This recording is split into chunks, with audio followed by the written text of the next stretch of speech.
Usia bumi semakin tua, namun kerusakan lingkungan malah semakin merajalela. Berdasarkan data dari Badan Penanggulangan Bencana Daerah Provinsi Jawa Tengah, mencatat setidaknya telah terjadi 104 bencana alam yang melanda wilayah tersebut sejak awal tahun 2024. Bencana alam ini meliputi cuaca ekstrim, banjir, tanah longsor, dan lain sebagainya. Dalam konteks yang semakin menyedihkan ini, pandangan Islam terhadap permasalahan lingkungan sangatlah relevan. Karena agama Islam menyediakan kerangka moral yang kuat untuk menjaga keberlangsungan alam. Islam itu memandang tentang kerusakan yang terjadi di lingkungan itu kembali lagi di dalam hakikat Islam sendiri, karena Islam itu juga muslim atau sesuatu ataupun seseorang dan yang mana ketika kita itu menjual di dalam diri kita sebagai muslim, berarti tentu dia adalah bersifat yang memperbaiki atau memberikan efek yang baik kepada lingkungan ataupun kepada orang lain.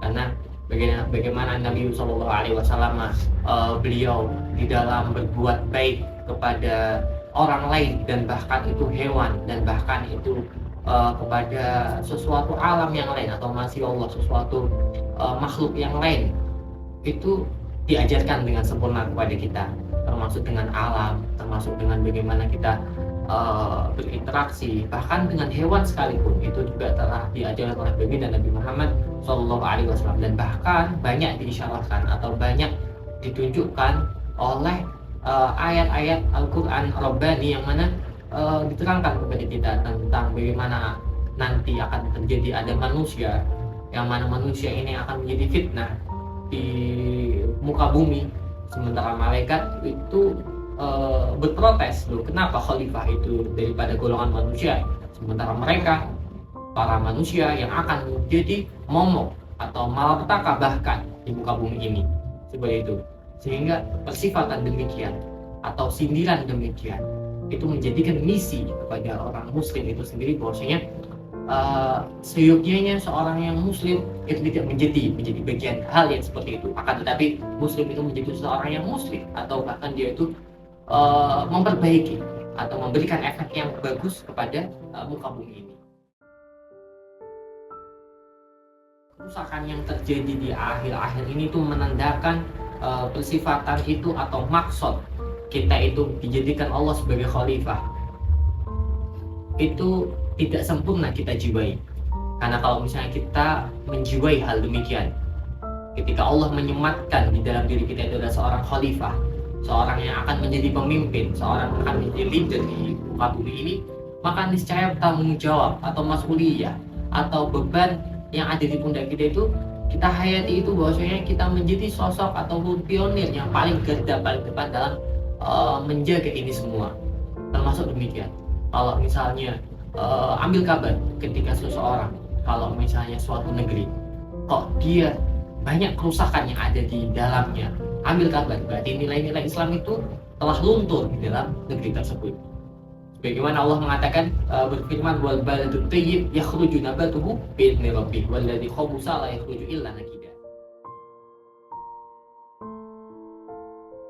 Banjir di mana-mana, rob di mana-mana, kemudian longsor atau bahkan abrasi dan seterusnya yang terjadi di lingkungan kita ini, apa seyogianya yang kita lakukan? Menjadi paling garda paling depan, menjadi garda yang paling depan di dalam apa? Dalam perubahan. Mungkin kita muslim ini yang punya ruh di dalam perubahan itu, kita yang punya ruh di dalam maksud ataupun tujuan. Kita paling tahu Allah menciptakan kita itu untuk apa dibanding orang yang lain, dibanding orang yang punya kepercayaan yang lain. Siapa sih yang paling tahu bahasanya Allah, khitabnya Allah kepada siapa? Kepada kita. Ketika kita paling tahu itu, kita punya maksud tersebut, kita punya ruh daripada hal demikian, prinsip itu, gagasan itu yang kita menjadi yang punya ruh akan hal demikian, maka kita menjadi garda paling depan untuk menjadikan solusi untuk umat ini, untuk orang-orang ini.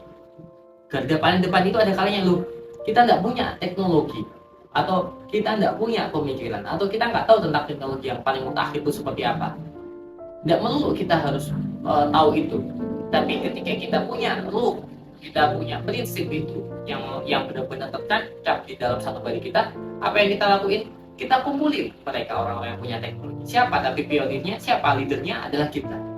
Mereka yang punya, yang berhasil menjiwai pesannya Allah tadi di dalam hatinya mereka jiwai itu di dalam kehidupan mereka, mengimplementasikannya dengan mengajak orang-orang yang ada di sekitarnya. Mereka yang ahli teknologi kita ajak, mereka yang punya uang kita ajak, mereka yang punya kekuasaan kita ajak, mereka yang bahkan mungkin emang berada di bidangnya, kayak mungkin mereka mahasiswa yang ataupun lulusan perencanaan wilayah kota, ataupun bahkan yang terkait apa lagi, kita libatkan mereka itu. Untuk apa mereka itu belajar? Untuk mereka mengaplikasikan apa yang terjadi di dalam bumi. Loh, kita perannya di mana? Kita ada di pemimpin. Pemimpin nggak mesti tahu untuk teknologi ini, tapi dia punya visi misi yang mana Allah memang sematkan di dalam diri kita. Menjaga lingkungan adalah kewajiban kita sebagai warga bumi karena kesehatan dan kelangsungan hidup kita bergantung kepadanya. Dengan merawat lingkungan, kita juga membantu memelihara keanekaragaman hayati dan meningkatkan kualitas hidup untuk generasi mendatang.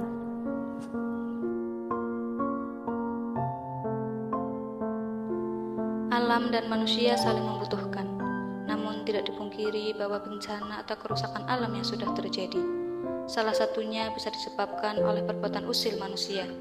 Aktivitas seperti deforestasi, polusi, perubahan iklim, dan perambahan hutan merupakan contoh konkret bagaimana tindakan manusia dapat mengganggu keseimbangan alam dan memicu bencana. Kebersihan adalah sebagian dari iman. Ungkapan yang sudah sangat familiar di kalangan umat muslim ini seharusnya bisa menyadarkan umat muslim supaya memiliki kesadaran yang tinggi akan pentingnya menjaga lingkungan dan kebersihan. Harapan kami tentu saja ada di kesadaran setiap orang. Jadi mereka yang punya otorita, tidaklah harapan kami kecuali mereka peduli kepada kekuasaan yang mereka punya atau yang berada di tanggung jawab di bawahnya. Kemudian mereka, masyarakat yang ada di sekitar, tidak ada harapan lain selain mereka itu sadar. Kemudian mereka yang punya ilmu, tidak ada harapan lain selain mereka itu mengaplikasikannya, sadar di dalam hal itu. Kemudian para ulama juga tidak ada harapan lain selain mereka itu juga mengikhtiarkan secara batin, sehingga harapan tadi itu berbentuk kesadaran.